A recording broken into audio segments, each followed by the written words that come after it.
Привет, друзья! Что может быть лучше аромата свежего домашнего хлеба дома?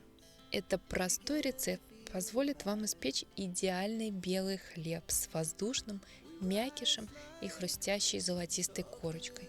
Процесс приготовления станет настоящим удовольствием. Такой хлеб станет идеальным дополнением к любому блюду или основой для вкусных бутербродов.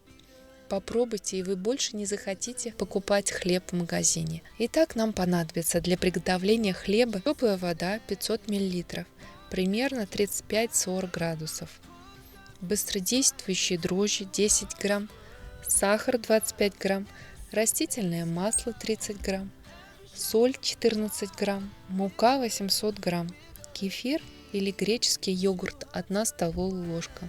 Вы можете начать с активации дрожжей, чтобы убедиться, что они живые и хорошо поднимут тесто. Но я этот процесс опущу, не буду это делать, так как я уверена в своих дрожжах и сразу замешиваю тесто. Я взяла такую большую прямоугольную посуду, потом в такой легче замешивать. Наливаю теплую воду, половина литра, добавляю 2 чайные ложки соли и 1,5 чайной ложки сухих дрожжей. Перемешиваю ложкой до растворения, добавляю сахар 1 столовую ложку, помешиваю и добавляю 1 столовую ложку йогурта. У меня греческий, но можно добавить и кефир. Хочу с вами поделиться секретом, для чего добавляю кефир или йогурт. Кефир делает мякиш хлеба более воздушным и мягким. Благодаря содержанию молочных кислот и жиров молочные продукты придают хлебу приятный слегка кисловатый оттенок во вкусе, что делает его более насыщенным и интересным. Кефир также помогает создать более равномерную пористую структуру мякиша. Добавляю растительное масло, снова перемешиваю. Последний ингредиент, который остался, это мука. Просеиваю муку 780 грамм примерно. Остальные 20 грамм оставлю в конце приготовления. Она нам понадобится. Для чего обязательно нужно просеять муку?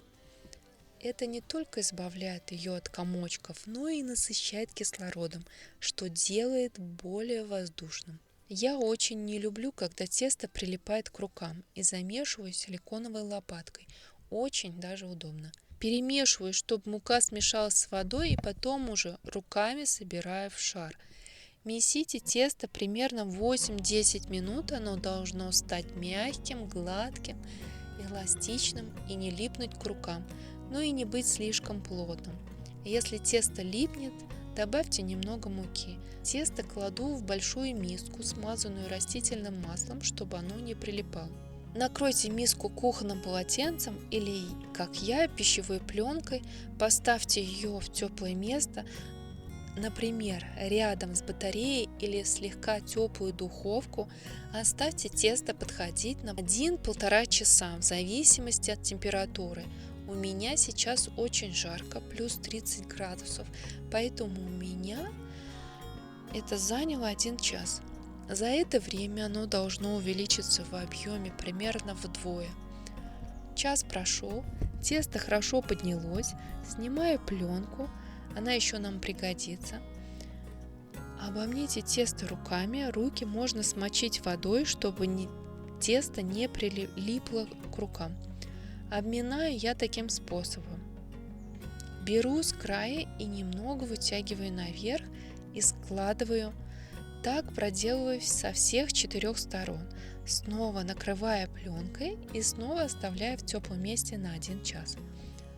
После проделываю то же самое и оставляю минут на 40 уже в третий и последний раз. Тесто готово. Теперь будем формовать наш хлеб. Подпыляю оставшейся мукой обильный стол, переворачиваю посуду с тестом, и оно так вывалилось. Делю пополам с помощью пластикового шпателя.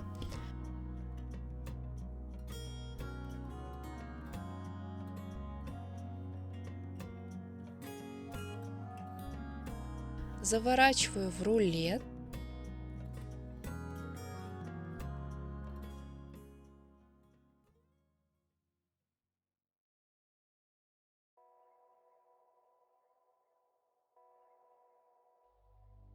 И защипываю, кладу в посуду, смазанную маслом, швом вниз.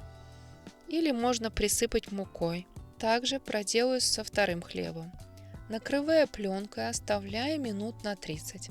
Включаю духовку, чтобы она предварительно набрала температуру 230 градусов.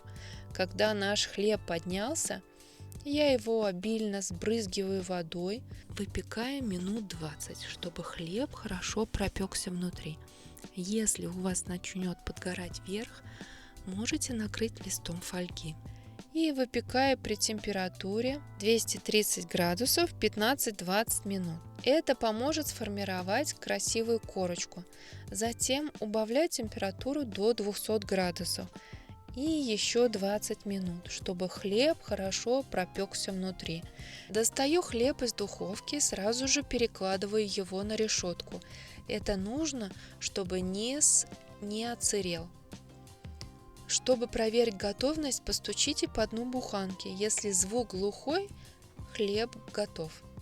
Даю хлебу полностью остыть перед нарезкой. Это примерно 20-30 минут. За это время мякиш дойдет и хлеб будет легче резаться. Вот он, тот самый домашний хлеб. Невероятно мягкий внутри, с красивой пористой структурой, а корочка просто мечта. Если вам понравился этот рецепт, ставьте лайки и обязательно делитесь в комментариях, как у вас получилось. Очень интересно узнать ваши впечатления.